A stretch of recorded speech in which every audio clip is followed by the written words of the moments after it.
오늘 우리에게 주시는 하나님의 말씀은 에베소서 1장 15절에서 23절입니다. 신약성경 311면에 나오는 말씀입니다. 제가 한 절, 성도님들 한 절 교독하겠습니다. 이로 말미암아 주 예수 안에서 너희 믿음과 모든 성도를 향한 사랑을 나도 듣고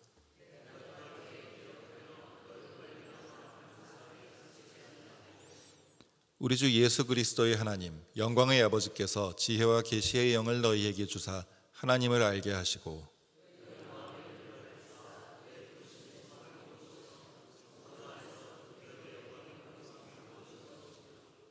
그의 힘의 위력으로 역사하심을 따라 믿는 우리에게 베푸신 능력의 지극히 크심이 어떠한 것을 너희로 알게 하시기를 구하노라.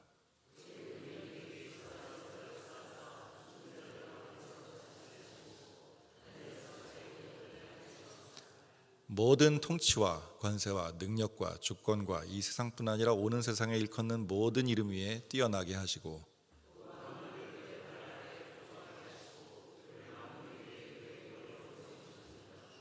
교회는 그의 몸이니 만물 안에서 만물을 충만하게 하시는 이의 충만함이니라. 아멘. 오늘 본문에는 바울 서신에서 가장 아름다운 기도 중 하나가 담겨 있습니다. 17절에서 19절까지가 그 내용인데요. 바울은 알다라는 동사를 2번 사용하여서 에베소 성도들이 4가지를 알게 되기를 기도합니다. 제가 어렸던 시절에는 아는 것이 힘이다라는 구호가 여기저기서 들렸습니다. 기억나시는 분들도 있으실 텐데 그 알미라는 것은 동서양 문화 모두에서 굉장히 중요한 요소로 취급이 됩니다. 손자병법에는 지피지기면 백전백승이라 그래서 적을 알고 나를 알면 100번 싸워서 100번 이긴다라는 말이 있고, 소크라테스는 너 자신을 알라라는 문구를 사용해서 이렇게 자신의 가르침을 전파하였습니다. 이처럼 동서양 문화가 모두 나를 안다는 것을 승리 혹은 중요한 깨달음의 비결로 여겼습니다. 이 사상은 요즘도 자기 객관화라는 말이나 메타인지 등의 말의 개념으로 여전히 이어지고 있습니다. 왜 나를 아는 것이 그렇게 중요할까요? 손자와 소크라테스는 이에 대해서 다르면서도 비슷한 대답을 하겠지만 오늘 본문에서 사도 바울도 이와 관련된 기도를 하고 있습니다. 그리고 우리 장로교를 포함한 개혁교회의 신앙이 무엇인지 성경을 통해서 그 기틀을 마련한 장 칼뱅도 자신을 안다는 것에 대해서 설명을 남겼습니다. 칼뱅은 자신의 저서 기독교 강요의 서론에서 하나님을 아는 지식과 자기 자신을 아는 지식은 불가분의 관계에 있다라고 선언합니다. 하나님의 거룩함, 의로움, 능력을 인식하게 되면 사람은 자신의 죄성과 무지와 타락을 분명하게 보게 되기 때문에 하나님을 올바로 알게 되어야 비로소 자신의 진짜 모습을 볼 수 있게 된다는 것입니다. 마치 방이 캄캄할 때는 방이 얼마나 더러운지 모르다가 불을 딱 켜면은 이렇게 더러웠다고 놀라게 되는 것 같은 모습이라고 할 수 있습니다. 칼뱅은 또 그와 반대로 인간이 자신의 연약함을 깨달을 때 자신이 의지할 수 있는 유일한 존재인 하나님을 찾게 되기 때문에 자기 인식은 하나님을 인식하도록 하는 출발점이 된다고 말합니다. 그래서 자신을 아는 것 그리고 하나님을 아는 것은 동전의 양면처럼 동시에 일어나는 일이기 때문에 진정한 신앙의 여정은 이 2가지 인식이 함께 깊어지는 과정이라고 말을 합니다. 칼뱅이 이러한 이론을 뽑아낸 바탕이 된 성경 구절 중에는 오늘 본 바울의 기도도 있을 것 같습니다. 바울은 에베소 교회 성도들을 위해서 2가지의 알을 구합니다. 첫 번째는 하나님께서 에베소 교회 성도들에게 지혜와 계시의 영을 주셔서 그들이 하나님을 알기를 구합니다. 여기서 사용된 알다라는 동사의 의미에는 인식한다라는 어감이 있습니다.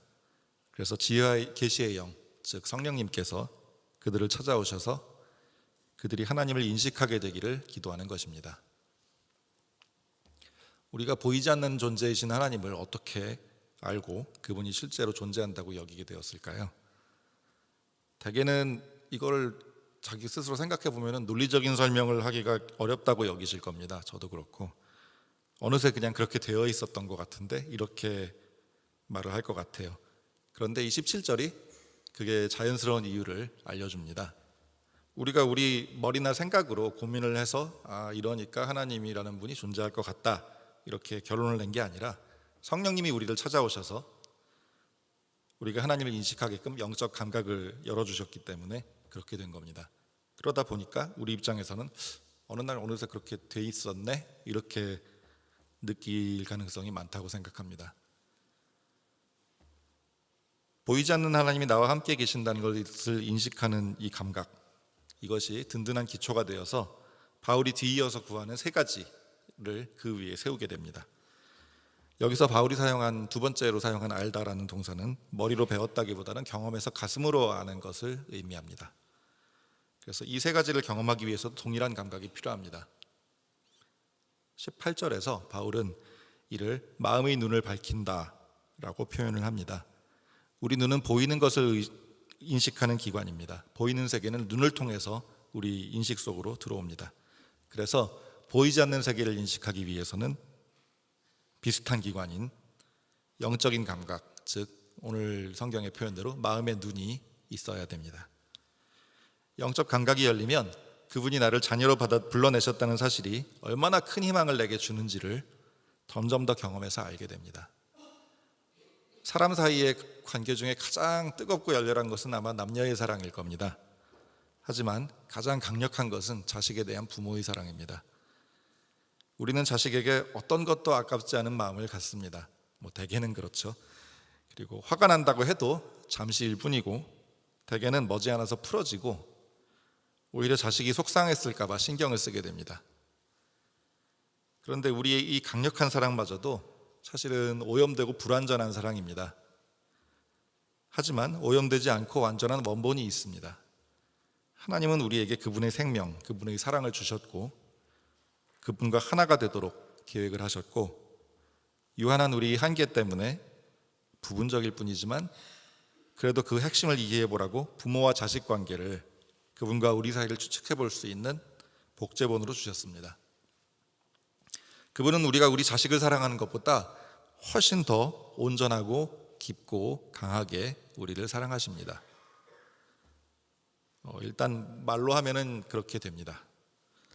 근데 유한한 제 작은 머리로는 이게 상상이 잘 안 되고 그저 제가 그냥 제 아이들을 떠올리면 가슴 한 구석이 이렇게 저리면서 끓어오르는 그런 그 느낌, 그거를 떠올릴 뿐이라서 어쩔 수 없는 미련한 인간일 뿐인 것 같습니다. 그래서 어리석은 우리가 그분의 사랑을 부분적으로나마 실감을 해보라고 자식을 낳고 키우도록 하신 것 같습니다. 근데 그분이 우리를 이렇게 여기신다면 우리가 걱정할 게 뭐이겠습니까? 바로 이런 기분이 18절의 간구, 부르심의 소망이라는 말이 표현하고자 한 내용인 것 같습니다. 영적 감각이 열리면 또 우리가 하나님의 거룩한 무리, 즉 성도로서 그분께서 우리에게 물려주실 재산이 얼마나 찬란한 부유함을 가지고 있는지를 점점 더 경험해서 알게 됩니다. 우리가 모으고 남기는 모든 재산은 우리의 자녀를 위한 것입니다.